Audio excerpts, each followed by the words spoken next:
as a hindrance towards achieving your goals. And that is to be able to inculcate education to your students. God for the ideas that heroes must have to be poor. How can we help our students if we cannot even help ourselves?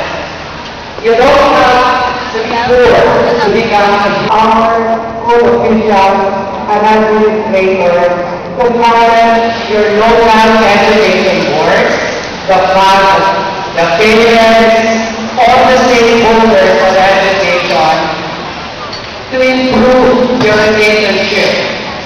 It actually through your how many of elementary schools in Coron Association of Elementary and High School? Meron?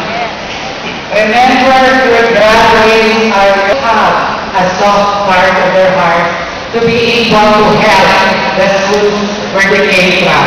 No matter what their status today, they will always have the desire to help their schools.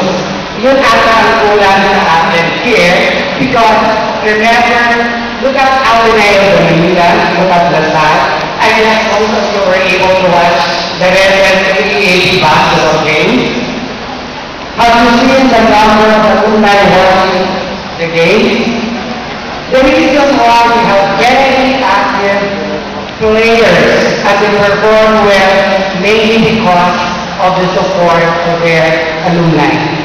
Siguro na ang pinaka-importante gagawin ng each and every high school, if not elementary, students actually serving for education and responsibly be from the upper echelon.